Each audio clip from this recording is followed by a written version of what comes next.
Assalamualaikum dan selamat sejahtera. Nama saya Nur Syafiqah binti Ibrahim, memegang nombor matrik B0620101883. Assalamualaikum dan hai, nama saya Siti Nur Fatimah Zahra binti Azhari, memegang nombor matrik B0620101225. Assalamualaikum dan hai, nama saya Nur Ain binti Zamri dan nombor matrik saya ialah B0620104551. Hai, Assalamualaikum. Nama saya Nur Aina Adila binti Nizam. Nombor matrik saya B06201112. Hai, nama saya Nur Ain Fatia binti Muhammad Amin, memegang kad matrik B062010310318. Maksud perkataan eksistensi ini, dari segi istilah dan etimologi, kedua-duanya mempunyai maksud yang sama, iaitu berdiri dan keluar dari diri sendiri.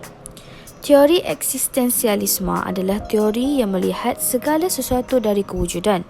Maksudnya adalah bahawa keadaan dunia ditentukan oleh manusia, hanya manusia yang berhak memilih tindakannya, bertindak balas terhadapnya dan menjalani kehidupan sendiri. Teori eksistensialisme ini juga merupakan sejenis teori individualisme yang menjelaskan kepercayaan bahawa seseorang itu bersendirian dan perlu mencari makna dalam hidup sendiri. Ia bermaksud manusia itu bebas untuk membuat keputusan yang dikehendakinya. Pendapat pemikir teori ini mengatakan bahawa realiti tersebut dianggap sebagai subjektif. Hal ini demikian kerana teori eksistensialisme dapat ditakrifkan oleh individu berkenaan sahaja. Pemikir Jean-Paul Sartre mengatakan bahawa manusia itu bertanggungjawab dengan dirinya sendiri. Seterusnya, manusia itu perlu mempunyai hak untuk menentukan matlamat dan membuat keputusan. Teori eksistensialisme wujud disebabkan oleh rasa tidak puas hati dari beberapa ahli falsafah.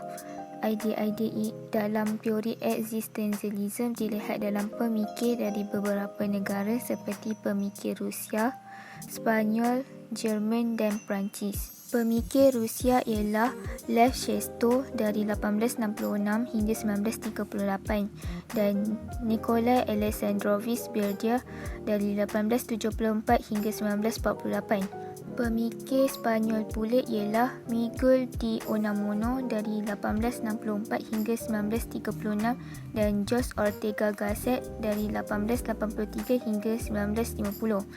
Selain itu, pemikir dari Jerman dan Perancis merupakan pengaruh terbesar dalam teori eksistensialisme ini.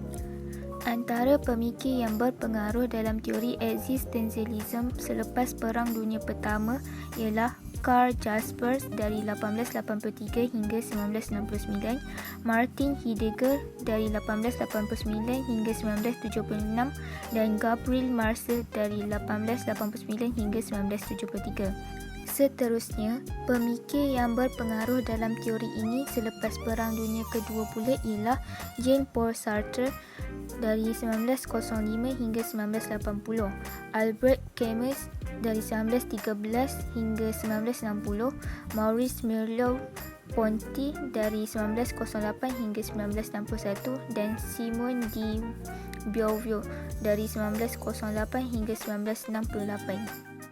Hal ini kerana mereka tidak menyangka bahawa pandangan teori Yunani kepada masyarakat moden adalah seperti protes terhadap teori rasionalisme Yunani, terutama pandangan spekulatif yang berkaitan dengan manusia. Keutamaan teori ini ialah berkaitan dengan keengganan untuk mengikuti aliran teori yang lain serta kemampuan kumpulan lain dan pihak berkuasa luar. Sudah jelas bahawa teori eksistensialisme ini muncul selepas Perang Dunia Pertama. Pengasas utama teori eksistensialisme ini ialah Søren Emil Kierkegaard yang dilahirkan pada 5 Mei 1813 di Copenhagen, Denmark dan beliau meninggal dunia pada 11 November 1855 di Copenhagen, Denmark juga pada usia 42 tahun.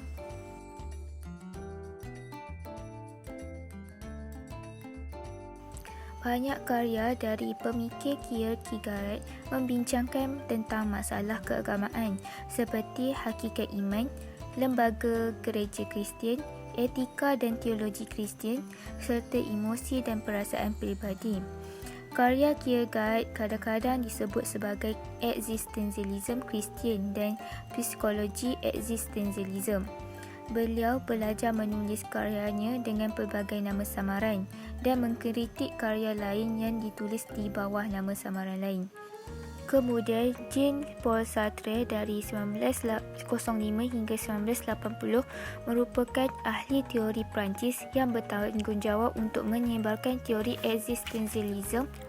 Menurut pemikir Parquet 1998, terdapat dua golongan dalam teori eksistensialisme, iaitu golongan teistik dan golongan ateistik. Golongan teistik ialah mereka yang menganggap kewujudan Tuhan, manakala golongan ateistik pula yang menganggap tiada kewujudan Tuhan. Pandangan oleh golongan ateistik ialah kewujudan Tuhan itu dianggap sebagai halangan untuk mereka bebas.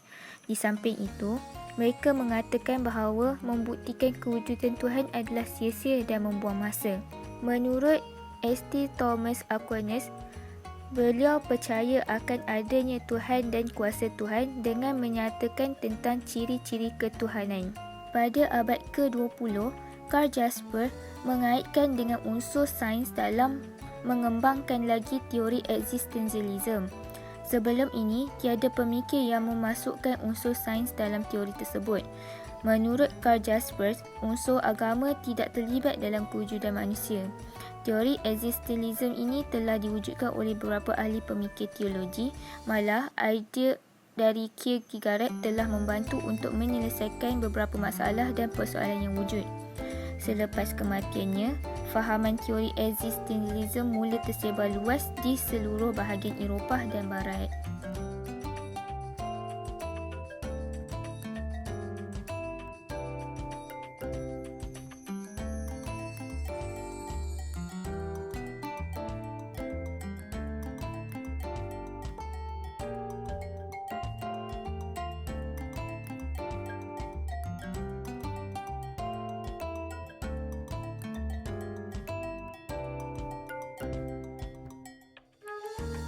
Pendidikan awal yang dimaksudkan ialah ibu bapa harus memainkan peranan dalam mendidik anak-anak mereka. Sebagai contoh, ibu bapa memberikan perhatian yang secukupnya ketika pembesaran anak mereka. Sering kita dengari kebanyakan ibu bapa yang sibuk bekerja akan menghantar anak mereka di taska.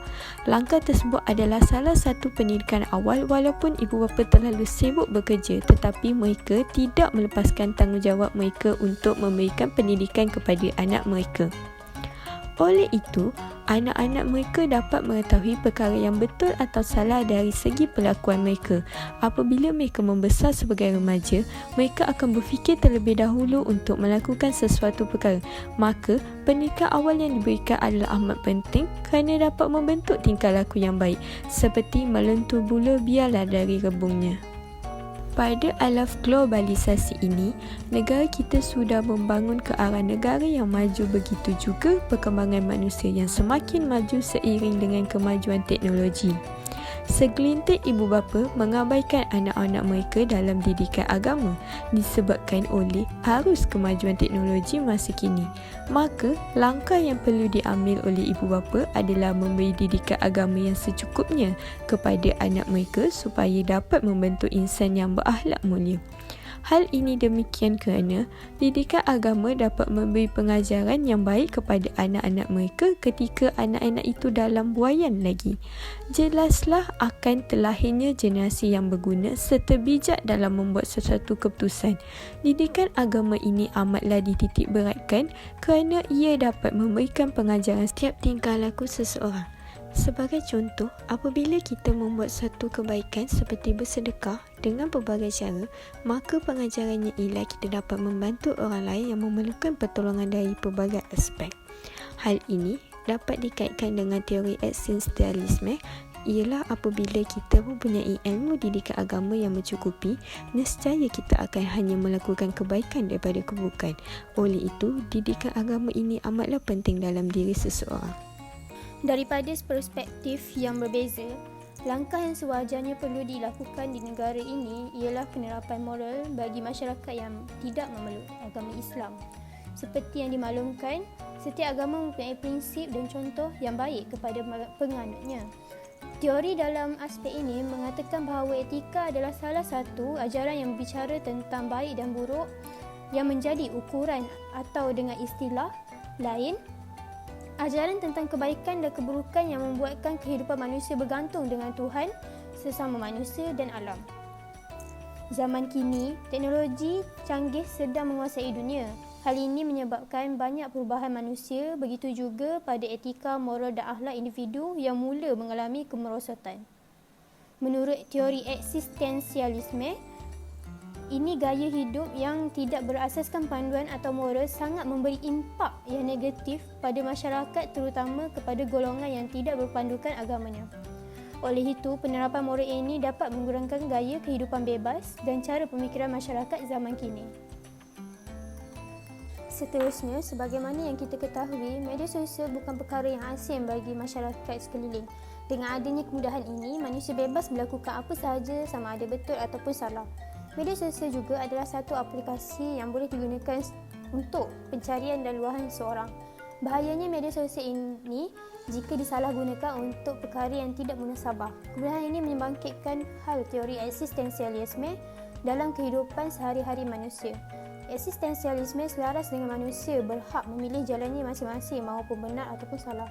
Hal ini membimbangkan sekiranya masalah media sosial yang terlampau mendedahkan gaya kehidupan manusia yang tidak bermoral akan mempengaruhi seseorang. Oleh itu, galakan masyarakat menggunakan media sosial sebagai penyebaran ilmu yang bermanfaat dan alat komunikasi yang dapat diberikan secara mendalam kepada pendengar. Sebagai manusia yang berakal, pastinya kita perlu menangkis setiap perkara. Kesimpulannya, teori existentialism merupakan bidang kajian yang meliputi kewujudan manusia dan sifat-sifat manusia dari segi pemikiran dan perasaan dalaman. Ianya berkembang sejak abad 19 sehingga kini dan memiliki pengaruhnya tersendiri. Ia juga menyumbang kepada pembentukan senario berfikir secara sekular kepada masyarakat Amerika dan juga Eropah.